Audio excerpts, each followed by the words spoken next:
before we get back to your calls, let's hear from the under fire Spurs boss Ange Postecoglou speaking to our chief football correspondent, Alex Crook. Ange, is it frustrating from your perspective that you showed what you could do as an attacking force? You scored 3 really good goals against the league leaders, but defensively, it was too easy for them to cut through you? Yeah, but like I said, that's a combination of them being a very good side and us, being in the situation we're in. And actually, we've spoken about the fans there. Normally, when a team are 5-1 down at home, as you were at one stage, you'd see fans heading for the streets, boos inside the stadium. But actually, they stayed really upbeat and they stayed with you. How much does that mean to you? Yeah, again, I'm not going to dictate sort of the supporters' mood, but I thought they were good today. In a difficult day, they'll be disappointed with the outcome, like we all are. But we'll just, like I said, recover and get ready for another big one. Just finally, what's the mood like in the dressing room amongst the players after that? As you'd expect, disappointed. What did you make of that? Well, he's obviously a little bit downbeat. He's obviously also been told by his PR team, stop talking about the crowd or getting involved with the crowd or talking about the opposition, etc., etc. And I wonder, part of me is, did they all stay today because it was part of the Squid Game? Was that like that? No, stop it. Oh, no, I didn't need that, did it? No, that was unnecessary. Not like unnecessary. It's unnecessary. You're a gentleman normally.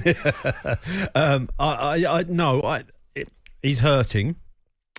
And of course, as I said to you, I think there would have been words in that dressing room.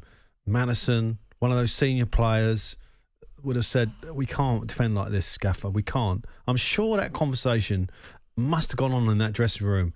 And obviously, what we know of Ange, we probably know what the answer is. But, I mean, that was as bad as I've seen Spurs today. As good as Liverpool. You could say Liverpool were great, but I didn't think they were. I thought they made it easy for them. Yeah. Of course, there are injury problems. But massive injury problems. But as I said to you, you've got to protect players. You didn't protect your young player today. No, not at all. You didn't protect him. You literally exposed him. You more or less said, we got a young player at centre-off. What we're going to do is send our 2 fullbacks on and say, look, why don't you try and get at him with your experienced front line that you have and the explosive pace that you have to run in behind. We've got 2 very different calls coming up, and I think I may even get them to talk to one another, because let's start with Paul, who was at the game today. Evening, Paul. Hi, guys. Hi, Paul. How are you feeling after that, Paul? Yeah, I just thought that some of the fans early doors were a little bit overcritical at Fraser, when it took a lot of guts for him to carry on playing the way he did out from the back. He made a mistake literally in the first couple of minutes. Everyone's having a go at him, and then he did it again. And I think sometimes we don't realise how much guts it takes to carry on playing in the way that the manager wants the guys to play. That's true. There's no doubt about that. But Fraser, I manage Fraser, so I know personally. I know him well, and he's a person that is not actually exudes confidence. He needs confidence in him, and when you've got confidence in him, he's an outstanding goalie. Those mistakes will really hurt him.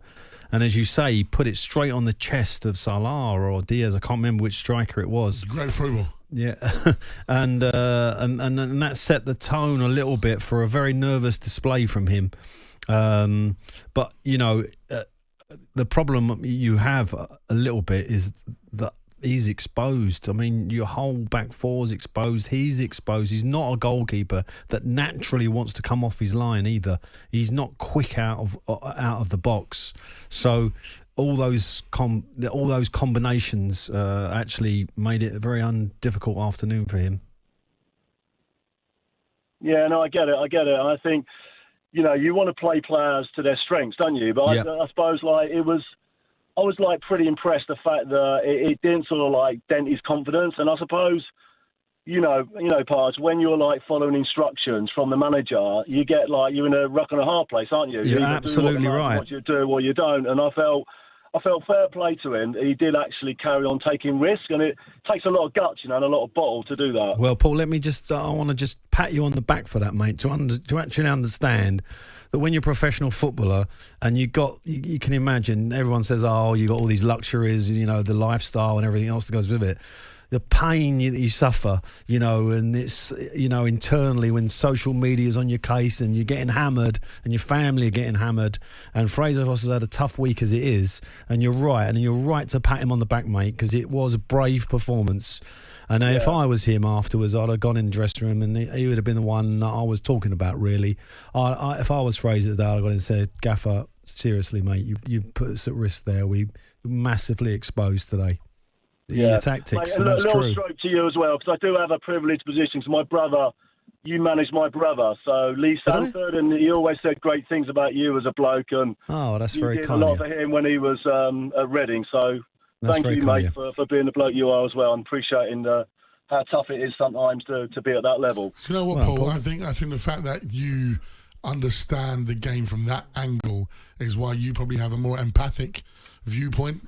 I think some people, like Pard said, when they talk about the callers come on here, the luxuries, hang about they get paid this much money, something like it's almost like a human error can't happen when it can. Thank you, great call, Paul. Let's go over to Bill, who I've got a different opinion on some subjects, including people singing Angie's name today. How you doing, Bill? Hey, you all right, lads? How you doing? Yeah, good. Mate, listen, I had a 7-hour flight to get back from Saudi to come on here to talk about Spurs losing. So I've not had the best afternoon, mate. Was you at the game? No, mate. I'm one of these that won't pay Danny Levy a penny. I know that somebody else will. So you didn't go to the Squid Game activation then? But I'll definitely go to that because that's what's important in our club. Oh, mate. Tell us how you're feeling after that. I mean, 13 goals in the last 3 home games conceded, and the fans are singing that stupid Ange Postecoglou song. I mean, I'm only hearing it off the television, but I mean, I think as a fan base, as a collective fan base, we have exactly what we deserve. I really do. I think it all stems from, because it's not Antonio Conte. Everybody's sort of like, well, this is all right then. Where's our ambition? Where is our ambition? 8th richest club in that Deloitte Football Money League. One of the highest paying ticket prices in the Premier League.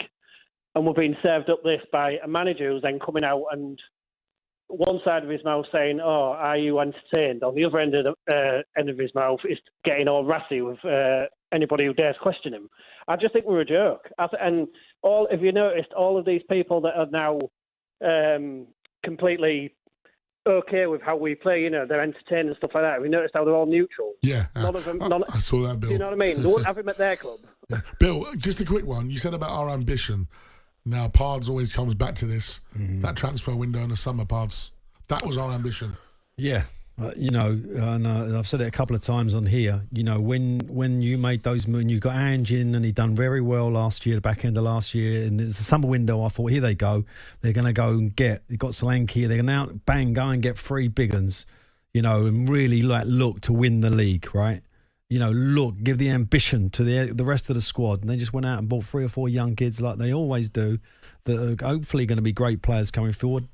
There wasn't an agenda to win the league. And if you're not going to have that agenda, Arsenal definitely that's their agenda, then you're going to fall short. And at the moment, you're falling short. Although I have seen a stat here. I'm not sure if this is a misprint. We got Ted on the stats, haven't we, today? So it could be. He's had a bad week, hasn't he? He's had a bad week. So, but it says on my stats here that the top goal scorers in the Premier League are Spurs, 39 goals. Goals scored? Goals scored. I can well believe that. I mean, that is amazing. So you're sitting 11th. So it doesn't really turn you to a genius to work out where your issues are. You conceded 25 goals, but you're 14 goals. Your difference is 14. You should be much higher in the league. This is a really weird kind of stat that you have against your name here in terms of goals against and goals for. Your points total should be so much better. So it just seems to me like this lack of control, this, situation where you're kind of always forcing the issue leaves you vulnerable. Yeah. Anyway. But it's an unbelievable stat, and you talk about Conte and Mourinho. I remember how many times, obviously I wasn't working at talkSPORT, but I used to listen to shows and, obviously listen to the media about how stale the football was, how frustrating it was. We was at the low block of Conte, the low block of Jose, and always looking to counter. Oh, no, we've lost again. It was because we never come out. And now you've got the complete opposite. You've both. got the complete And we're opposite. still moaning. On AM, on DAB, via the talkSPORT app and on your smart speaker. talkSPORT.